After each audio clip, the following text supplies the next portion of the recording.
Lose half your life total. They did no block. I do this for -2. Board wipe them. Take no damage. And now I have lethal, I believe. Hello everyone, and welcome back. Today we're going to be playing Mono Black. The new set is out. I finally get to play it, and I've been gone for a bit, but I said that yesterday and all the problems that I had going on with that stuff, and also not playing with the new cards. But we are basically the Mono Black shell, and I'll talk about the new cards we're playing in the list.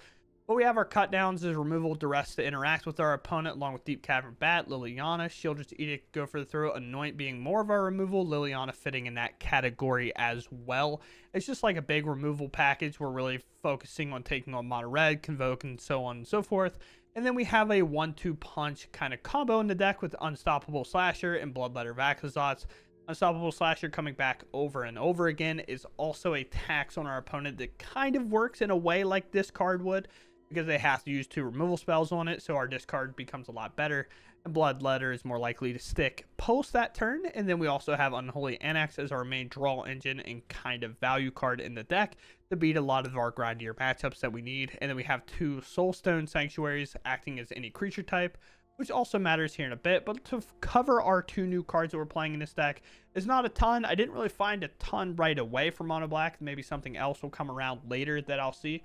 But we're playing Strategic Betrayal, a very cool card that I stumbled upon in this new set. With target opponent exiles a creature they control, and their entire graveyard gets exiled as well. This is obviously pretty important when it comes to beating the Omniscience decks, or the Raise the Past decks, or the Oculus decks. Any type of thing, even like Insidious Roots and stuff like that. We can just make them exile a creature they control and their whole graveyard. So it works out pretty well overall, with Strategic Betrayal being a very nice card.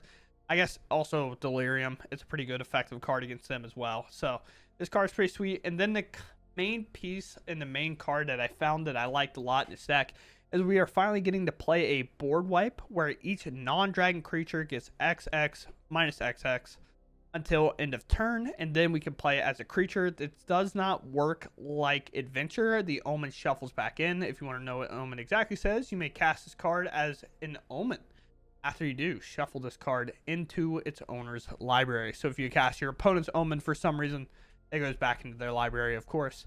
But each non-dragon creature gets that -X, which works really well against Mono Red, Convoke, kind of that blue-red token deck thing like that.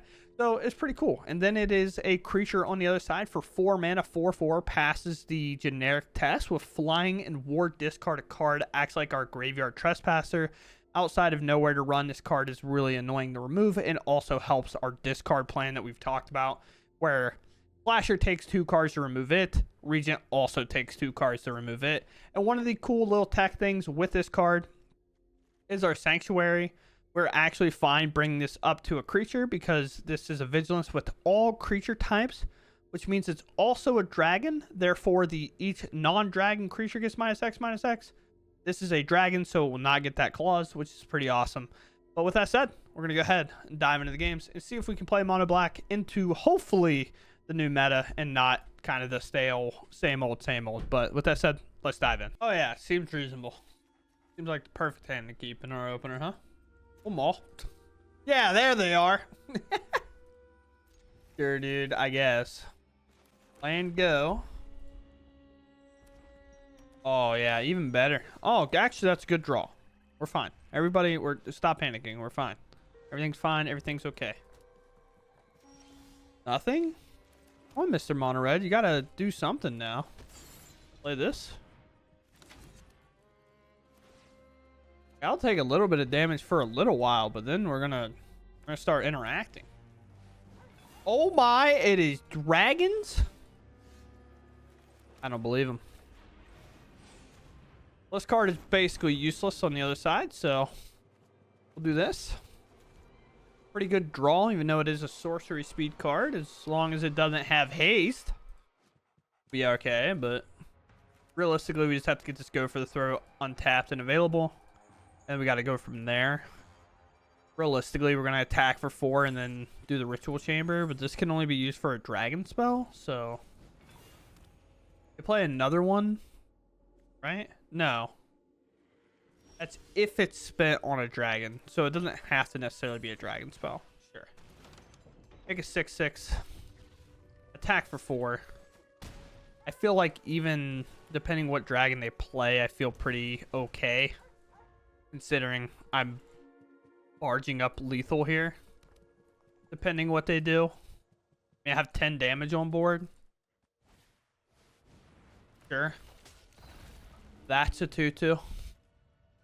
Because it depends on their hand size and they haven't played anything. Honestly, respectable. I like that our opponent's playing some stuff. Yeah, I don't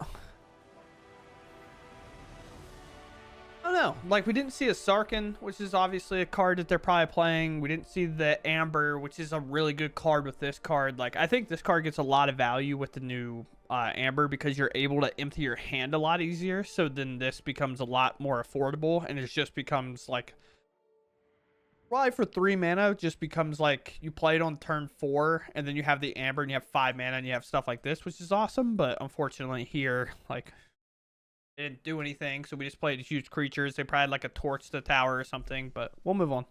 Yeah, I mean, seems reasonable. Like a decision I can make and keep.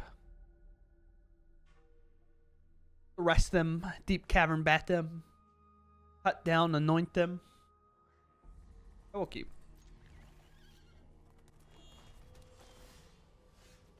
Olgari, sure. Be a graveyard strategy or a what?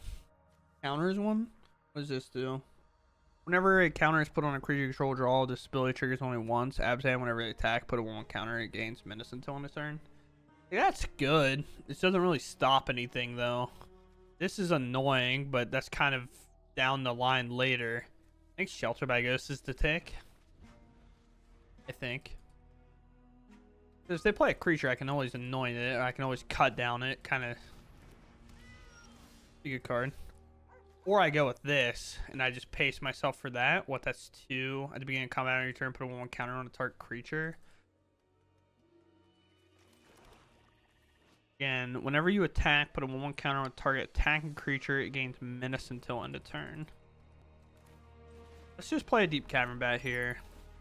Let's just take... So make that a 3/3, so then I won't be able to remove it. This doesn't really matter to me. This is like okay. So I'll take the Tumblewag. I guess they only have 2 mana, but I was gonna say they'll hit a 3rd, but I guess they still wouldn't be able to play this. What do they play now? Do they play the bird or do they play the siege? And then I'm gonna go for an unstoppable slasher and then double remove stuff out of my way. Maybe even go for this. Who knows? Little Tumblewag gone. Alright, whenever that attacks and endures, so it can make a spirit, etc. This is kind of a problem, but obviously we have removal for it, so I'm not that worried. Liliana's a pretty good card. General. There's like, I don't know, there's modes to this, right? Like, do I play a slasher? Do I anoint and cut down? Kind of feels that way more than anything to me. Or I anoint and cut down. So I'm going to attack here because I'm going to cut down this creature. I'm going to hit them for 1.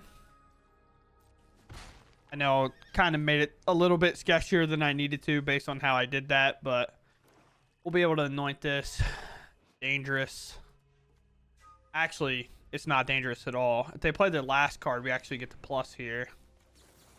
Just anoint this now, and then we get to play Liliana plus.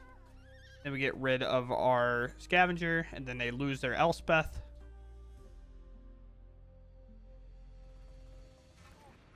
Abzan, sure.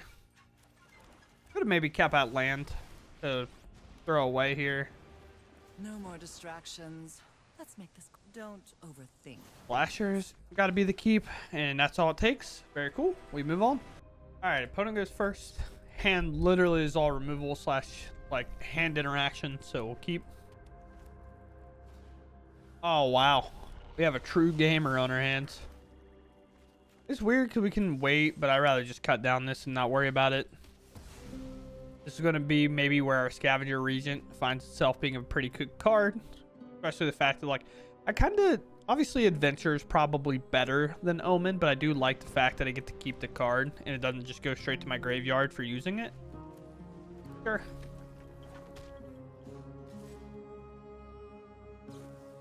Uh-huh. Kind of, not necessarily, I wouldn't say like most ideal matchup of all time, but it is pretty ideal, this matchup is. Because they have to pump everything in to get value on their turn, and then we just remove the thing. Like this. And they can't fling in response unless a new card came out in a new set, which would definitely make me happy. Here's a Borefire hero. Bore standing for boring, by the way. I love this guy, actually. Never mind, I take it back. He's perfect. He's everything I've ever wanted in a card on Arena. I'll play a Slasher. I'll probably pay to equip the other sword. That'll go up, kind of outgrowing our Regent's removal capabilities, which sucks. But, I mean, we're blocking 1,000,000%. Doesn't really matter. Even if they do equip. I mean, Unstoppable Slasher comes back. There's just not really a whole lot of reason not to. Wicked Snap Off. Turn inside out. Sure. You're going to bill me for a ton here. Maybe they have even more in their hand. Which will suck, but it is what it is. I'll take 8. For them not touching me, by the way.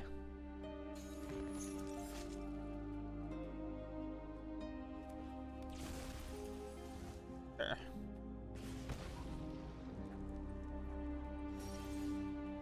Another Slasher is pretty cool.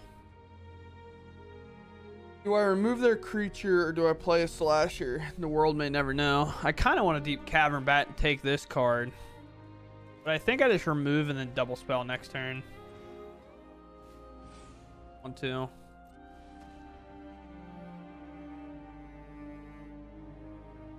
Flip it over. It's a dragon card for 2 mana. There is a cool commander one. It's like a blue and blue and it copies a creature that you control. That's 4 power or greater or something like that. It turns like the dragon part on pretty early. I guess they could monster trade this and save it, and I could lose to that. Now I think about this play.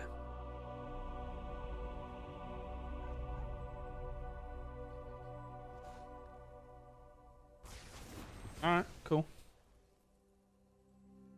Camp? Yeah, perfect. Field cards, I think that's because it gets shuffled away. Weird. The Shock. They don't get rid of this. Sure. Uh-huh. These are equipped for 3, so we're fine.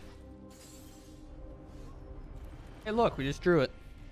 I don't know if that's actually what we drew, but I'm going to pretend like it is. I'm going to play Deep Cavern Bat for life gain here. I said this is an ideal matchup, but maybe I'm wrong, dude. I don't know.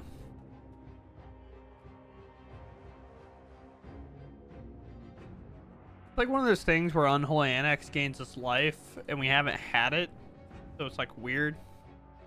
And the way our removal has been panned out is like, I don't know. Maybe using the cut down early was an awful idea. Sure. So, Deep Cavern Bat's going to have to hit here because I'm definitely getting rid of all these. So, I should just attack out, I think. Well, like this. Lose half your life total. They did no block. I do this for -2. Board wipe them. Take no damage. And now I have lethal, I believe.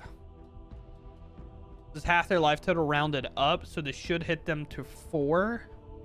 And then they'll lose, go to 2, and then they'll lose, go to 0 exactly, because I think they have 2. I mean, regardless, we'll find out. Half rounded up's a number. I don't know if they know that, but yeah, I'll resolve them whatever way you'd like. Yeah, 2, and then it should, no, it's just 1. Okay. I couldn't remember, to be honest. Play here. They're probably sick of seeing this card already.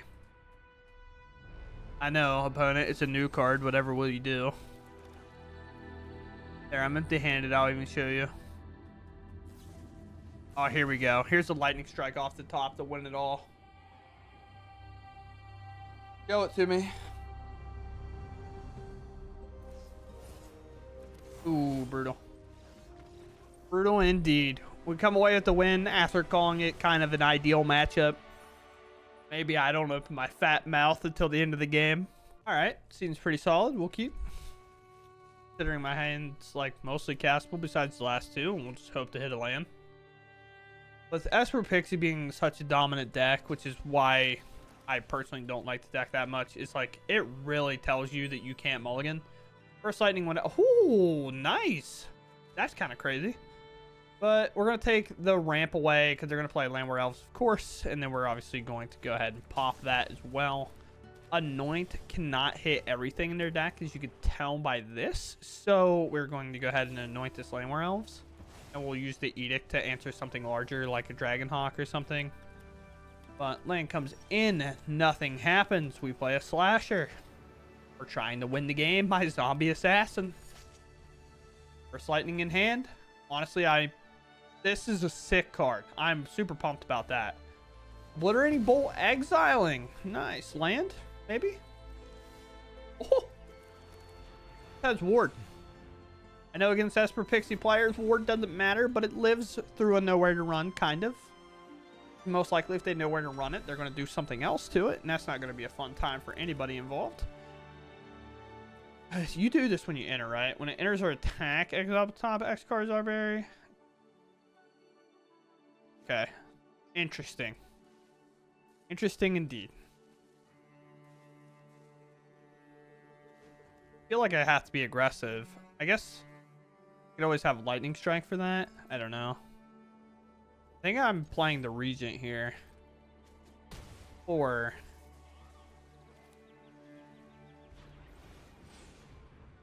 top excellent, where X is the number of creatures you control with power 4 or greater. You may play... Okay, never mind. I read that card kind of wrong. Here's an Atali. Watch. What's a land? Okay, Pog.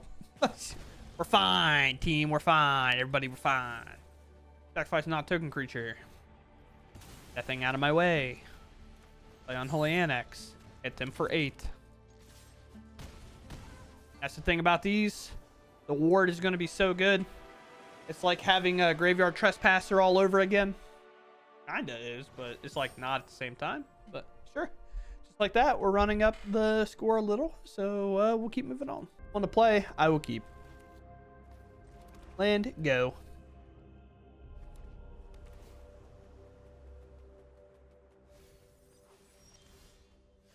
Awesome. You ready to watch me not play the game? Isn't this sick? It's so cool. We have to remove this because my plan is just to play a Slasher and hope it hits them and wins. Like if they just tap out here to do some stuff or something, I can play a Bloodletter and win. But obviously that requires them to make a massive blunder. Okay. Sure.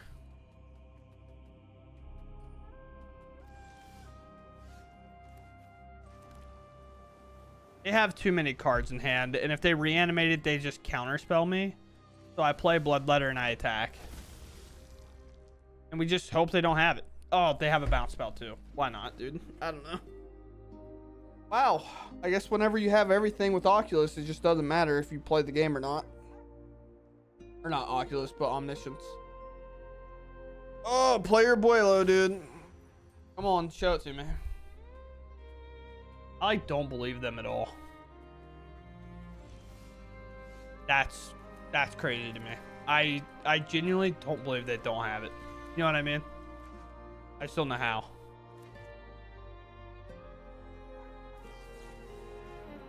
I guess. I'll play here. Attack. Alright, if they don't draw it here, I can do this. I really just thought I was dead.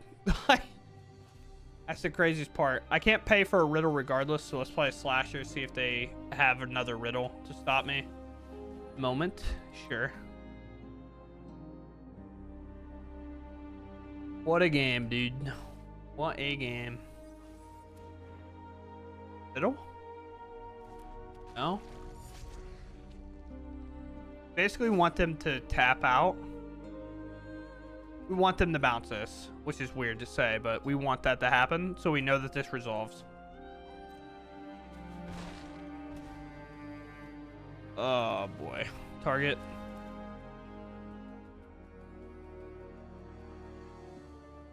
It either resolves and we feel really good about our chances, or it doesn't. And holding the riddle for so long, that's so insane. They actually held it. Do you get rewarded? This is where a player like this should get rewarded, because that was a good play. Yep. You have a spell to cast. I mean, we just need to see it. Sure.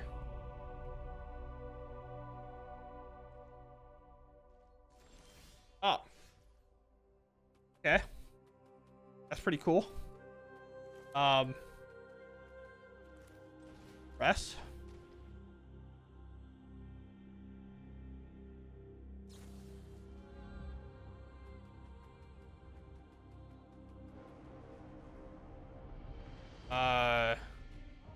Sure. I think we still win. This deals 4 and then our thing does 4. As long as this resolves and works. I don't know. Lockdown, I guess we'll take it. Go for the throat. Rewarded? I guess. Alright, cool. Should not have won that game.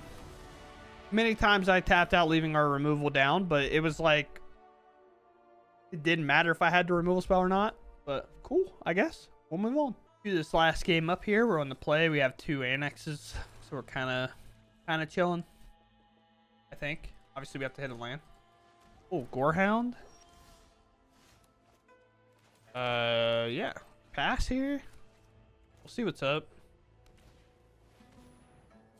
Gorehound gives him so much value, we have to get rid of it. It's one of those things where I've played that deck enough that I know, you know, like I know which card's the good card. We'll play Liliana. We'll minus here. And Liliana gets to do this weird thing in this matchup where it's like, sure, it fuels their graveyard, but if we can hit their hand quick enough, then we like kind of sit fine. There's a cut down. Unfortunately, it's going to look a little weird here. Do I get rid of Lily? You won't be outsmarting me. Sure.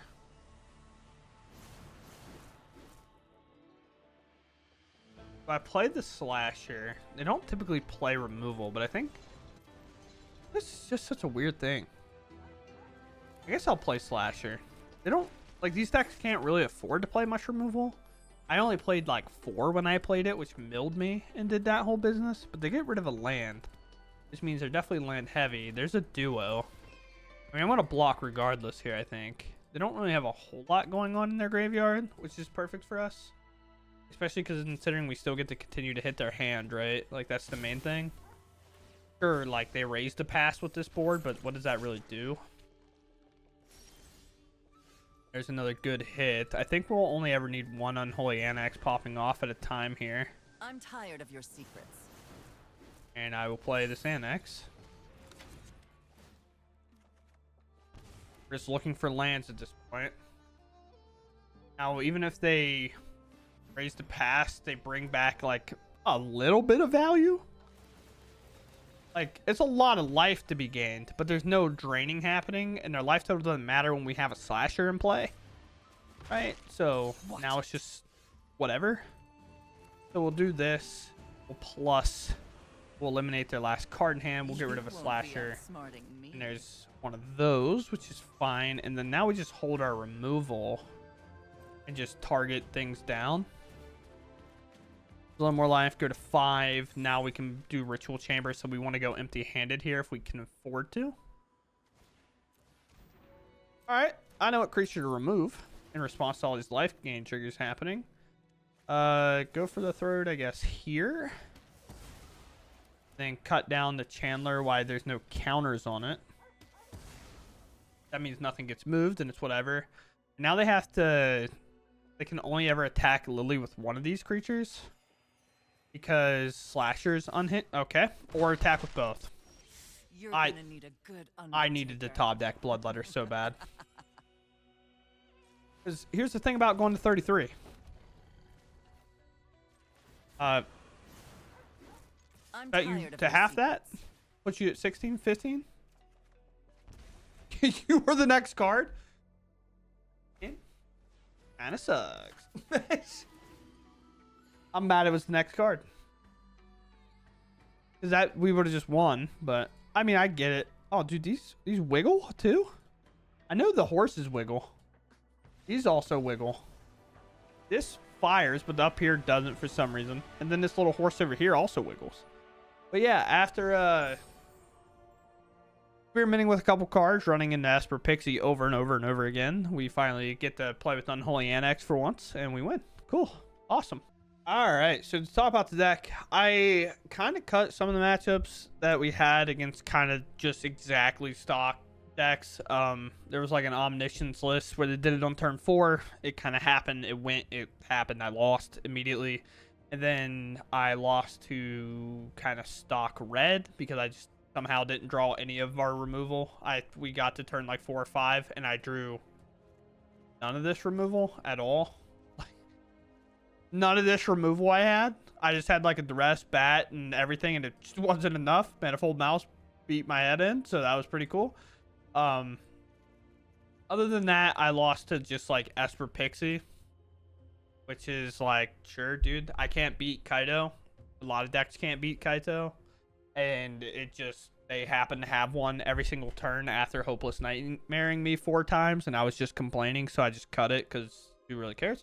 But we did get to play with new cards today, and that is exciting. It's not as many as I would like for a deck like this, but we already knew that this method was pretty tried and true. I have a pretty positive win record overall with this deck, and getting to add something like this into our deck is actually super sweet because let's be honest, a deck's playing a lot of dragons. We have enough removal for them in general, like just kind of like the go for the throats, the hand interaction, the Slasher with the Bloodletter. Like we should either get under them or have enough removal to get through with Slashers and stuff that the dragon decks can't really take off. So having a card like this where we get to put a sweeper on our cards where we get to spend 2 black and X and then give all the creatures -X until end of turn is very nice. This is pretty good whenever our opponents do Manifold Mouse shenanigans where they kind of make their board go wide or like Convoke. This is a card that can kind of catch us back up in that matchup, kind of our board wipe of choice, and it shuffles back in so we don't actually lose this card realistically like we could against other wipes,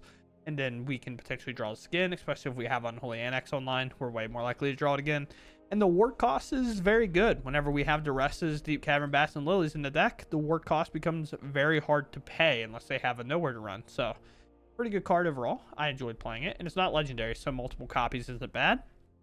Other than that, we have Strategic Betrayal, a card that I didn't know got printed, but target opponent exiles a creature they control and their entire graveyard. This is a good answer to a lot of decks. If you're playing against Raise to Pass a lot, Omniscience a bit, it is sorcery speed, so it's kind of weird if your opponent just puts an Omniscience in play or in the graveyard on your end step and then brings it back. There's not a whole lot you can do about it, but Mono Black can't really beat that anyway, outside of just disrupting them and making sure they never have both pieces of the combo. This card overall felt fine. Like against the Jeskai decks that reanimate stuff, like if they put an Oculus in the graveyard, you can exile that graveyard and things like that as well. And it just feels good. I don't know how many copies of this we should be playing, but overall it's pretty nice. I do think I made one slight error, is I do think maybe against the Pixie decks, I'd feel like my matchup's a bit better if I played a couple more Edicts. Maybe because of this, we can trim down on Anoint, even though I like Anoint. Maybe a cut down gets trimmed, and then we add that Edicts back. But it's just weird, because Kaito's just so hard to answer in general, that maybe we have to play Nowhere to Run so our removal hits it. I'm not sure, but with that said, overall, I think this Dragon was definitely worth putting in. I think it's pretty solid. I like the fact that we can get it back later. Obviously, Adventure is a bit better, but Omen was obviously pretty awesome. So, with that said, I hope you all enjoyed, and I'll catch you in the next one. Thanks for watching, and goodbye.